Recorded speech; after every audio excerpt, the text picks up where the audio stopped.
सास बनने जा रही लक्ष्मी को उसके रिश्तेदारों ने अच्छे से समझा दिया था।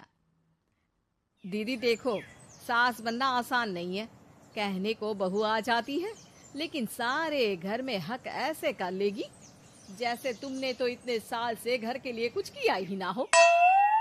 और नहीं तो क्या, मेरी वाली ने तो घर का नक्शा ही चेंज करवा दिया था। कहती है खिड़की यहाँ नहीं वहाँ करो, दरवाजा इस दिशा से खोलो और न जाने क्या क्या। अरे बताओ, 20 साल से क्या मैं गलत खिड़की दरवाजे के साथ रह रही थी?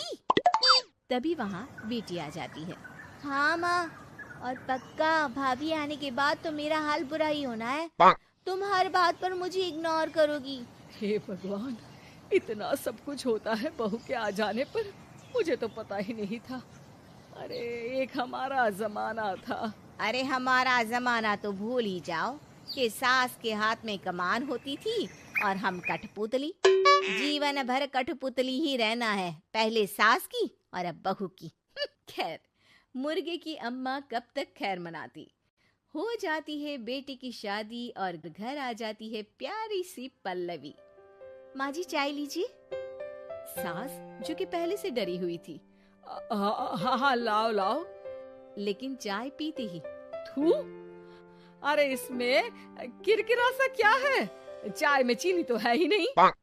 माँ जी वो ये बता रहे थे कि आपको शुगर की बीमारी है, तो मैंने चीनी की जगह गुड़ का पाउडर डाला है, वो शुगर के लिए ठीक रहेगा। सास गुस्से से लाल हो जाती है। अरे नहीं नहीं, मैंने जीवन भर चीनी की ही चाय पी है, तो मैं तो चीनी वाली ही चाय पीऊंगी। तुम आई और मैं नियम बदल दूं? ऐसी सास नहीं हूं मैं, समझी? पल्लवी को समझ में नहीं आता कि सास को हो क्या गया है। अरे माँ जी हुआ क्या है, आप तो भड़क गई। तभी वहाँ ननद आ जाती है। तो आप काम ही ऐसा कर रही हैं ना भाभी? अरे भाई मैंने क्या किया, शुगर के पेशेंट को चीनी नहीं पीनी चाहिए तो मैंने चाय में चीनी नहीं डाली। इसमें मुझे तो नहीं लगता कि मैंने कुछ गलत किया। भाभी पहली बात ये कि जबान चलाने की जरूरत नहीं है, क्योंकि हम लोगों को भी बोलना आता है। बाकी आपका क्या मतलब है कि हम लोग माँ का ख्याल नहीं रखते हैं? आपको ही सारी साइंस की नॉलेज है। पल्लवी समझ जाती है कि इन लोगों के दिमाग में बहू को लेकर धारणा गलत ही है, इसलिए वो बिना कुछ बोले वहां से चली जाती है।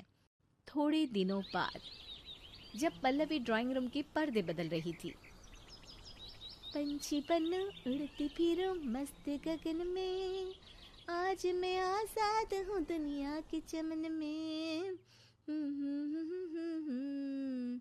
वाह जी वाह, आजाद होना तो अच्छी बात है, लेकिन हम लोग भी गुलाम नहीं है। ये पर्दे किससे पूछकर बदले जा रहे हैं, जरा बताओगी? अरे सासू माँ, जब से आई हूँ सोच रही थी कि पर्दे ठीक नहीं है। पता है पर्दे इतने हल्के हैं कि दिन में बाहर से पूरा घर दिखता है, लोग झांकते हुए रास्ते से निकलते हैं, ये मुझे अच्छा नहीं लगता है। अरे वाह जी वाह, 5 साल से तो ये पर्दा लगा है, तब तो लोगों ने झांका नहीं। आज तुम आई हो तो लोग घर में झांकने लग गए, क्यों? अरे भाभी, आपको ये तो नहीं लगता कि आप हीरोइन जैसी दिखती हो, या इतनी सुंदर हो कि लोग आपको झांक झांक कर देखते रहें? मैं भी रहती हूँ इस घर में, लेकिन मजाल है। पल्लवी सर पर हाथ रख लेती है, पर्दे लगाकर पुराने पर्दों को हटा देती है और निकल जाती है। देखा माँ, इसे कहते हैं मनमर्जी। आपने मना किया, फिर भी भाभी ने पर्दे हटा ही दिए। ठीक है बेटा, शुक्र करना पर्दे ही हटाए हैं। अरे कहीं किसी दिन ये हमें ही ना हटा दे। ऐसे कैसे हटा देंगी, हम क्या पर्दे हैं? दिन बीतते हैं और एक दिन सास और ननद वॉक पर निकली होती है कि पड़ोसन। क्या बात है, आजकल तो आप लोगों की कोई खोज खबर ही नहीं है। तरस गए हम लोग तो। अरे नहीं नहीं, बस घर पर ही रहते हैं पहले जैसे।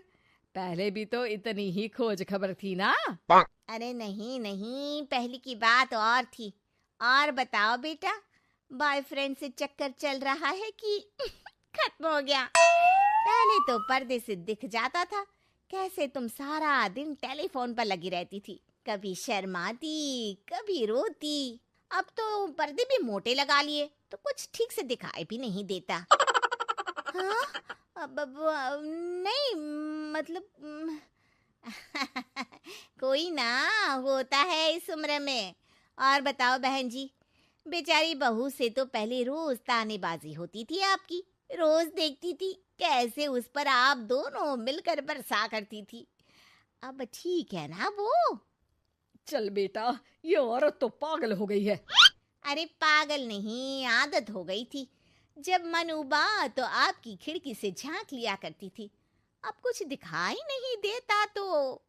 सास और ननद घर आती हैं, जहां बहू पर्दों को बदलने के लिए खड़ी होती है। अरे ये क्या कर रही हो? आपने ही कहा था ना पर्दे बदल देना। अब उस दिन तो उतारे थे, सोचा धोकर लगाऊंगी, आज सूख गए हैं तो लगा देती हूँ। तभी ननद चिल्लाती है। अरे नहीं नहीं भाभी, ठीक है, ये पर्दे रहने दो। वो पर्दे कम, सीसीटीवी ज्यादा थे पड़ोसियों के लिए। समझ में आ गया अब आपको? हाँ हाँ, आ गया। अब जरा चाय तो बना कर ला दे। पल्लवी सास को चाय लाकर जैसे ही देती है, चाय पीकर सास झूमने लगती है और जमीन पर गिर जाती है। हाय रे भाभी, क्या मिलाकर पिला दिया माँ को, वो तो गिर ही गई। तभी बेटा डॉक्टर लेकर आता है। चेकअप के बाद डॉक्टर कहते हैं, ओ माय गॉड, इनका तो शुगर लेवल बहुत बढ़ गया है। क्या ये चीनी खाती है? हाँ डॉक्टर साहब, मैंने कई बार इनको चीनी की चाय और मीठा के लिए मना किया, लेकिन ये मानती ही नहीं। माँ को कुछ होगा तो नहीं ना? वो ठीक तो हो जाएंगी ना? अरे बहू की बात नहीं मानती तो क्या बेटी की भी नहीं मानती है ये? बेटा, आप नहीं रोकती अपनी माँ को चीनी की चाय और मीठा खाने से? बेटी क्या बोलती, उसे वो दिन याद आ जाते हैं जब उसने भाभी को इस बात के लिए भला बुरा सुनाया था। डॉक्टर के जाने के बाद, भाभी मुझे माफ कर दो, लोगों के कहने में आकर हम लोगों ने आपसे बहुत बुरा व्यवहार किया, जबकि ससुराल वालों को ये समझना चाहिए कि घर बहू का भी होता है।